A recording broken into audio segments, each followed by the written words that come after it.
Hello everyone, welcome back to our channel. तो जैसे कि आपको पता है 9 तारीख को है आपका अकाउंट्स का पेपर, बीकॉम थर्ड सेमेस्टर के अकाउंट्स का पेपर। तो अगर आपको उसमें कोई भी डाउट हो तो आप मुझे कमेंट सेक्शन में पूछिए। अगर आपके डाउट्स छोटे हैं और वो मैं अगर कमेंट सेक्शन में ही सॉल्व कर सकती हूँ तो मैं उसे कमेंट सेक्शन में ही सॉल्व कर दूँगी या फिर उसके लिए एक स्पेशल वीडियो बना दूँगी। क्योंकि कोरोना वायरस की वजह से काफ़ी बच्चों को मुश्किलों का सामना करना पड़ा है। बहुत सारे बच्चे ऑनलाइन क्लासेस भी अटेंड नहीं कर पाते थे because of network issues and all. तो इसी वजह से हमने ये डिसीज़न लिया है कि जिन बच्चों को प्रॉब्लम हो तो वो पूछ सकते हैं। ऑफ कोर्स ये नहीं हो सकता कि हम पूरा सिलेबस कवर कर ले, क्योंकि इतना टाइम नहीं है कि हम उतना बड़ा वीडियो बना सकें और आपके पास भी उतना टाइम नहीं है कि आप वो पूरे वीडियो देख सकें। पर कोई ऐसे स्पेशल पॉइंट्स हो, टॉपिक्स हो जो आपको नहीं समझे तो वो मैं आपको समझाने का पूरी कोशिश करूँगी। कल यानी कि 8 अप्रैल दोपहर 12 बजे तक आपको जितने भी डाउट्स हैं आप कमेंट सेक्शन में आप मुझे पूछ सकते हो। मैं आपको ज़रूर रिप्लाई दूंगी या फिर उस पर वीडियो बनाऊंगी। बट उसके बाद पॉसिबल नहीं है क्योंकि फिर बाद में उतना टाइम नहीं बचेगा कि हम वीडियो बनाएं। इसलिए कल दोपहर 12 बजे तक आपको जो डाउट है आप मुझे कमेंट सेक्शन में ज़रूर लिख दीजिएगा। आज का वीडियो हम बना रहे हैं हमारे एक स्पेशल दोस्त के लिए जिनका नाम है विधि। तो उन्होंने हमें बोला है कि क्लोजिंग स्टॉक और डिफेक्टिव स्टॉक के बारे में बताइए। किस तरीके से इसे फाइंड आउट करते हैं ये देखते हैं। सबसे पहले आपको एग्जाम में ऐसा क्वेश्चन ज़रूर पूछा जा सकता है कि कंसाइनर का मतलब क्या होता है और कंसाइनी मतलब क्या होता है। तो सबसे पहले अपन नॉर्मल हिंदी भाषा में समझ लेते हैं, अपने नॉर्मल भाषा में समझ लेते हैं कि कंसाइनर कंसाइनी क्या होता है। कंसाइनर यानी वो बंदा, जैसे कि अगर मेरे पास शर्ट्स मैन्युफैक्चर करने का काम है, मैं शर्ट्स मैन्युफैक्चर करती हूँ। अब मुझे उसे बेचना है पर मैं डायरेक्ट नहीं बेचना चाहती हूँ उसे, मैं आपके द्वारा उसे बेचना चाहती हूँ, आपको दे रही हूँ मैं और आप उसे बेचोगे। तो इस कंडीशन में क्या होगा कि मैं मेरे सारे गुड्स जो है, मेरे सारे शर्ट्स जितने मैं मैन्युफैक्चर करूँगी वो सारे के सारे आपको दे दूँगी और फिर वो आप बेचोगे। तो इसमें क्या हो जाएगा कि मैं कंसाइनर जो माल दे रहा है, मतलब जो गुड्स दे रहा है बेचने के लिए, तो वो हो जाएगा कंसाइनर। और जो गुड्स बेचने वाला है तो वो हो जाएगा कंसाइनी। कंसाइनी का इसमें क्या फ़ायदा होगा, उसे उसके बदले में कमीशन मिलेगी। जितना भी गुड्स वो बेचेगा उसके बदले में उसे कमीशन मिलेगी और वो कमीशन पहले से डिसाइडेड होगी कितना परसेंट रहेगा। आई होप आपको कंसाइनर और कंसाइनी के बीच का डिफरेंस समझ गया होगा। अब जानते हैं इसके अकाउंटिंग लैंग्वेज में इसे कैसे डिफाइन करते हैं। Consignment is an act of consigning, the act of giving over to another person or agent's charge, custody or care any material or goods but retaining legal ownership until the material or goods are sold। जैसे कि हमने समझा था वैसे ही इस definition में दिया है कि कंसाइनमेंट क्या है।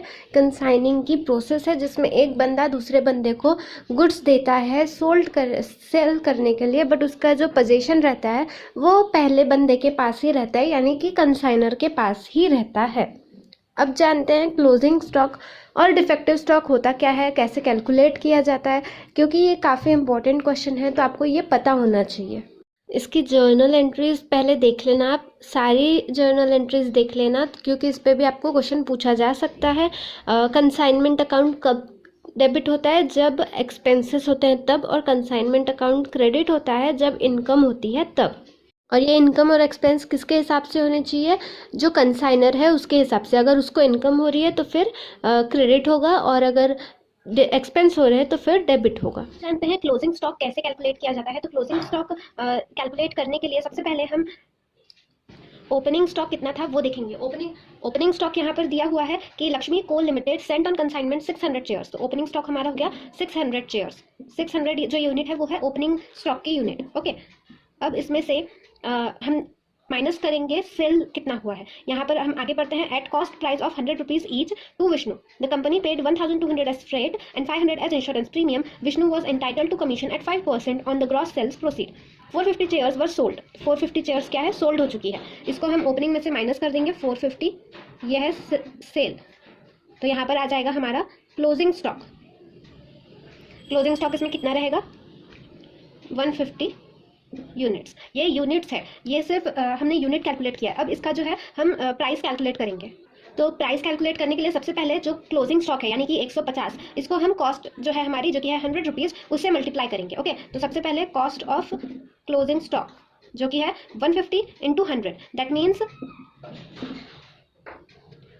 15,000। अब इसमें हम प्लस करेंगे एक्सपेंसेस ऑफ कंसाइनर। कंसाइनर कौन है इसमें? हमारे लक्ष्मी को लिमिटेड, जिन्होंने कंसाइन किया है गुड्स को। तो एक्सपेंसेस कितने हैं कंसाइनर के? The company paid 1,200 as freight and 500 as insurance premium. तो टोटल मिलाकर ये हो जाएगा 1,700। अब इसमें हम प्लस करेंगे एक्सपेंसेस ऑफ कंसाइनी। बट याद रखना है कंसाइनी के कौन से एक्सपेंसेस प्लस होते हैं? जो कि नॉन रिकरिंग नेचर के होते हैं। नॉन रिकरिंग नेचर के एक्सपेंसेस यानी कौन से एक्सपेंसेस जो बार बार नहीं होते हैं। अब रिकरिंग एक्सपेंसेस जान लेते हैं कौन से होते हैं, जो बार बार होते हैं, जो कि यहाँ पर मैंने दिए हैं आपको। Advertisement expense, godown rent, storage, selling expense, ये सारे हमें इंक्लूड नहीं करने हैं। इसके अलावा जो एक्सपेंसेस होते हैं कंसाइनी के, तो वो इंक्लूड किए जाते हैं। अब यहाँ पर हमारे क्वेश्चन में देख लेते हैं कि कौन से एक्सपेंसेस है जो कंसाइनी को फेस करने पड़े थे। Vishnu was entitled to commission, ये तो ठीक है, कमीशन हम बाद में देंगे। Expenses by Vishnu, dock charges 200 rupees, carriage 400 rupees, selling expense 650 rupees, जो कि हमें रिकरिंग एक्सपेंस में देखने मिला था। सेलिंग एक्सपेंस ये हमें इंक्लूड नहीं करना है ना। तो इसको हम छोड़कर बाकी सबको प्लस करेंगे। 400 प्लस 200 दैट इज 600। तो 600 हमारे एक्सपेंसेस ऑफ कंसाइनी रहेंगे।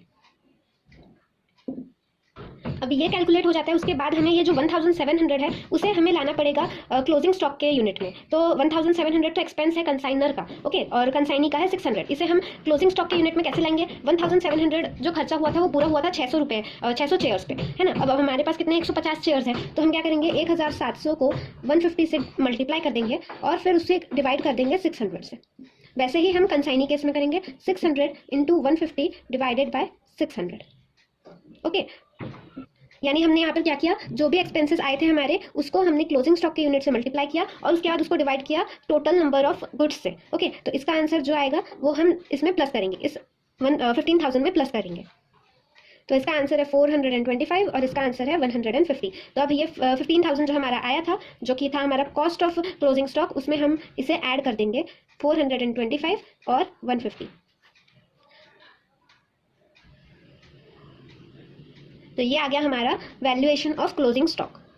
बस आपको ये याद रखना है कि ये जो रिकरिंग एक्सपेंसेस है इन्हें आपको ऐड नहीं करना है। अब समझो इसी में से अगर 50 गुड्स जो हैं वो डिफेक्टिव हो जाते हैं, 50 डिफेक्टिव हो जाते हैं। ओके, तो फिर कैसे कैलकुलेशन होगा इसका देखते हैं। तो उस वक्त हम क्या करेंगे, एक नए पेपर पे देखते हैं हम। यहाँ पर जैसे हमने ओपनिंग स्टॉक माइनस सेल्स किए थे, वैसे ही यहाँ पर हम ओपनिंग स्टॉक जो कि है हमारा 600, उसमें से हम माइनस करेंगे सेल जो कि है 450 और उसमें से हम माइनस करेंगे डैमेज्ड गुड्स जो कि है 50। अब हमारे पास क्लोजिंग स्टॉक कितना आएगा 100 यूनिट। ओके, अब 100 यूनिट पे हम उसी तरीके से कैलकुलेट करेंगे। पहले cost of closing stock 100 into 150, 100 into 100, क्योंकि 100 रुपीज़ का था हमारा, 100 रुपीज़ का कॉस्ट प्राइस था हमारा। 100 इंटू 100 दैट इज 10,000।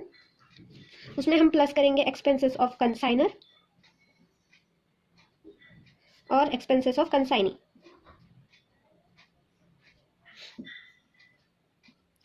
कंसाइनर और कंसाइनी के एक्सपेंस कैसे कैलकुलेट करेंगे? यहाँ पर कंसाइनर के एक्सपेंस है 1,700 और कंसाइनी के एक्सपेंस दिया है हमें 200 प्लस 400 दैट इज 600।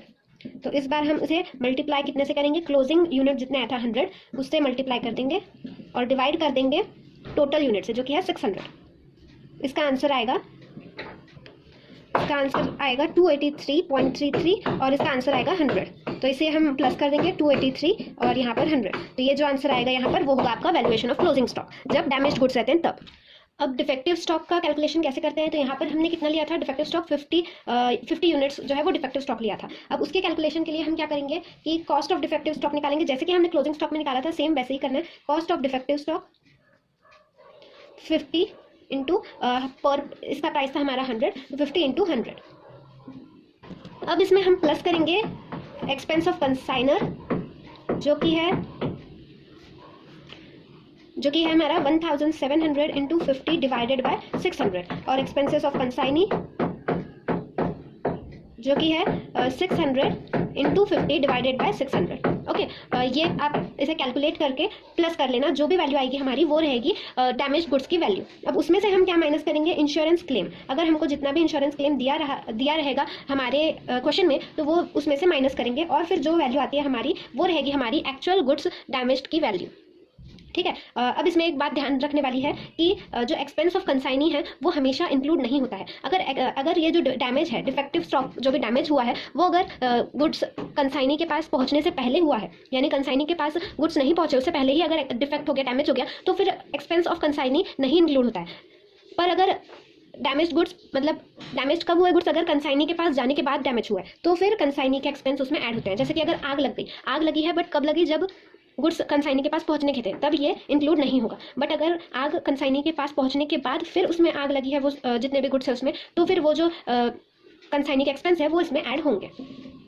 अब जानते हैं कि कमीशन कैसे निकालते हैं। इस क्वेश्चन में आपको दिया गया है कि commission at 5% on the gross sale proceed. Gross sale कितनी हुई हमारी, 450 चेयर्स सोल्ड हुई, वो भी 67,000 में। तो अब हम क्या करेंगे, इसके अगर कमीशन निकालना है तो हम कमीशन के लिए क्या करेंगे, 67,000 हमारा ये हुआ था सोल, उसमें हम 5% मल्टीप्लाई कर देंगे। 67,000 इंटू 5%। अगर आपको ऐसा नहीं समझता है तो आप इस तरीके से भी कर सकते हैं, 67,000 इंटू 5 डिवाइडेड बाई 100। ओके, ये 0 0 0 0 कटे, 5 0 0, 5 7 35, 6 5 30 एंड 33। फिलहाल मेरे पास कैलकुलेटर नहीं है, इसीलिए मैंने इस तरीके से कैलकुलेट किया, बट आप कैलकुलेटर रखना साथ में, क्योंकि इतना टाइम नहीं रहता है और कई बार इस तरीके से करने की वजह से रॉन्ग आंसर भी आता है। ओके, तो ये है हमारी कमीशन। इस तरीके से कमीशन कैलकुलेट होती है। बट अगर डेल क्रेडर कमीशन दी गई है तो उस वक्त क्या करते हैं हम, जो टोटल सेल है 67,000, उस पर तो जितनी कमीशन दी गई है वो कैलकुलेट करेंगे ही।